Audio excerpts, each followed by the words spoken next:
TV-uutisista hyvää päivää. Tuusulassa Jokelan koulukeskuksessa sattuneessa ampumavälikohtauksessa on kuollut ainakin yksi ihminen. Tämänhetkisten tietojen mukaan 4 henkeä olisi haavoittunut. Oppilaita evakuoidaan Jokelan kirkolle. Poliisin mukaan ampuja on miesoppilas koululukiosta.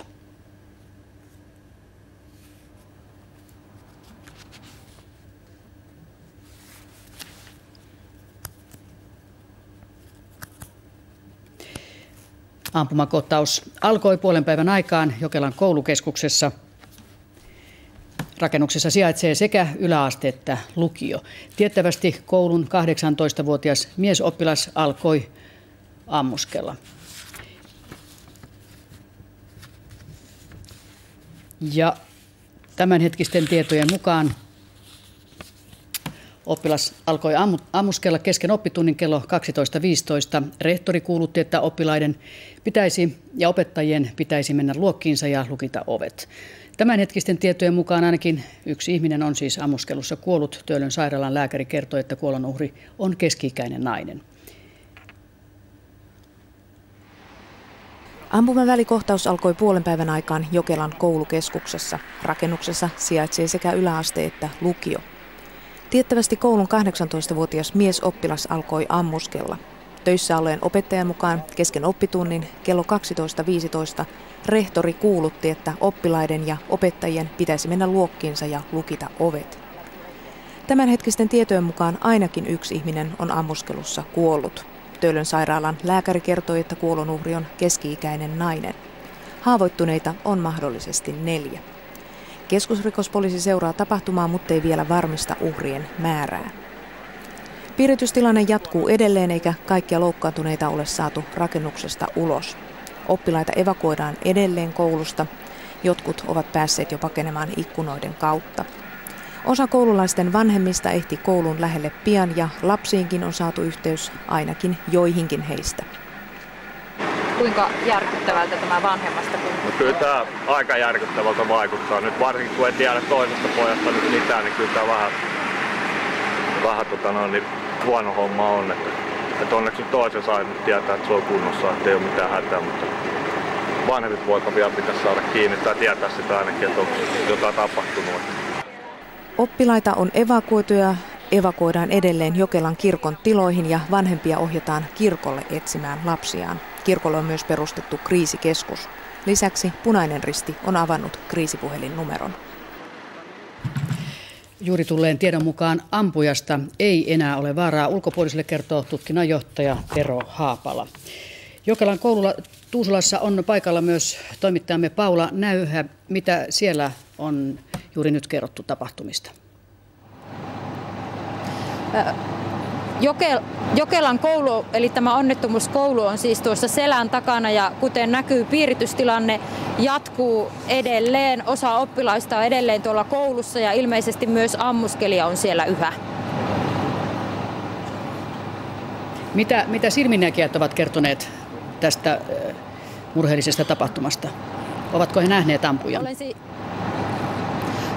Olen siis nähnyt tässä koulun ulkopuolella silminnäkijöitä, oppilaita, joita on sieltä evakuoidut ja he ovat tietysti olleet vähän shokissa, mutta kertoneet, että kuolleita olisi 3, eli rehtori ja mahdollisesti 2 koulun oppilasta, mutta tämä on siis vielä tällaista epävarmaa tietoa. He ovat myös kertoneet, että kaikki oppilaat ajettiin luokkiin eristyksiin ja sieltä sitten pikkuhiljaa heitä päästettiin pois.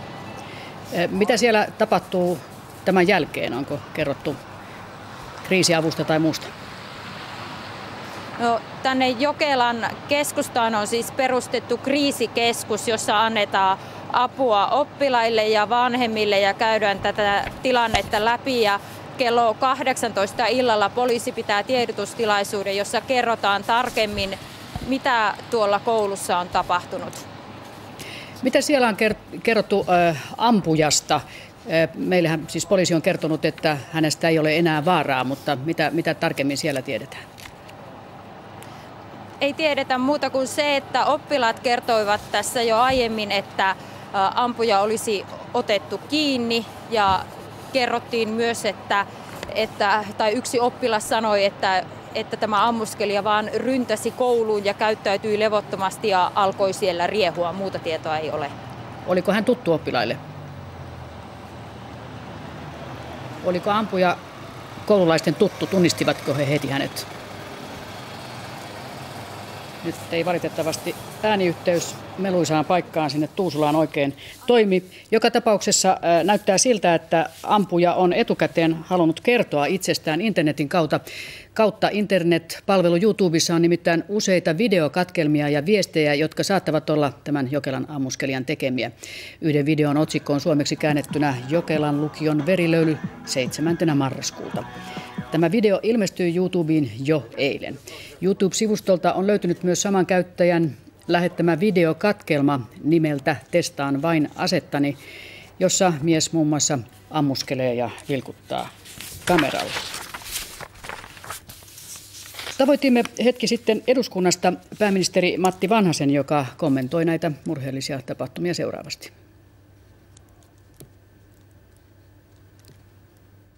Tämä on äärimmäisen murheellinen tapahtuma ja varmasti kaikki tämän taustat aikaa myöten selviävät. Nyt tässä jälkihoidossa joudutaan paljon tekemään työtä, että kouluyhteisö ja työntekijät ja vanhemmat saavat kaiken sen avun, jota nyt tässä jälkeenpäin voidaan auttaa. Mitä hallitus voi nyt tämän päivän aikana asialle tehdä? No, hallitus varmistaa sosiaali- ja terveystoimen ja opetustoimen viranomaisten kanssa sen, että käynnistiin niiden sellaisten suunnitelmien mukaiset toimeet, joista sinällään valmiudet on meillä aina olemassa, jossa erilaista tarvittavaa kriisiapua, terapia-apua annetaan. Ja tässä on erittäin suuresta kouluyhteisöstä kyse ja tästä tulee aika pitkällinen prosessi. Näyttääkö siltä, että tästä olisi Amerikasta otettu mallia tässä tapauksessa? En halua lähteä tässä syyllistämään mihinkään suuntaan, että jokaisen ihmisen kohdalla vaikuttimet ovat tutkimattomat, mutta jostain aina nämä tällaiset toimintamallit saattavat syntyä. Äärimmäisen murheellinen. Jokelan ampumistapauksesta on juuri alkamassa tiedotustilaisuus Helsingissä Meilaiden sairaalassa. Paikalla on toimittajamme Tiina Torikka. Mitä näistä uhreista on siellä kerrottu? No, tämä tiedotustilaisuus on alkanut itse asiassa juuri ihan pari minuuttia sitten. Töölön sairaalan vastaava lääkäri Eero Hirvensalo kertoi, että tänne Töölön sairaalaan on tuotu vain yksi ainoa erittäin vakavasti loukkaantunut henkilö. Ja hän on kriittisessä tilassa. Hänellä on päähän kohdistuneita vammoja, eli ilmeisesti ampumavammoja päähän. Ja sitten 10 muuta potilasta, tämmöistä lievästi loukkaantunutta potilasta on viety Hyvinkään sairaalaan. Eli tänne on tuotu siis vain yksi erittäin vakavassa tilassa oleva henkilö. Ilmeisesti tämä riittää tällä hetkellä sieltä sairaalan tiedotustilaisuudesta. Kerromme lisää myöhemmissä lähetyksissämme.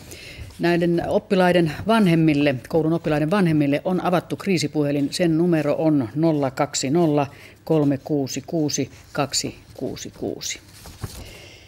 Ja seuraavaksi vielä Jokelan tapahtumista viittomakielellä.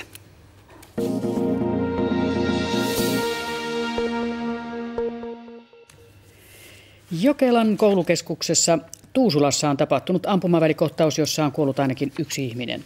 Haavoittuneita on mahdollisesti 4. Poliisin mukaan ampujasta ei ole enää vaaraa ulkopuolisille. Hän on 18-vuotias koulun oppilas. Tuusulassa paikalla on yhä useita poliisiautoja ja ambulansseja. Internetpalvelu YouTubessa on ilmestynyt ennakkoon useita videoviestejä, jotka saattavat olla Jokelan ammuskelijan tekemiä.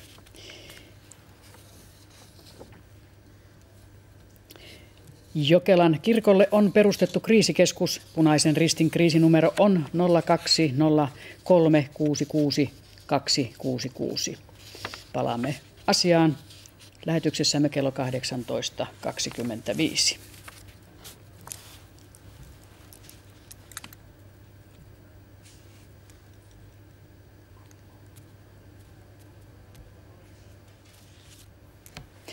Jokelan murheellisista tapahtumista lisää siis myöhemmissä lähetyksissämme seuraavan kerran kello 16. Siihen asti näkemiin.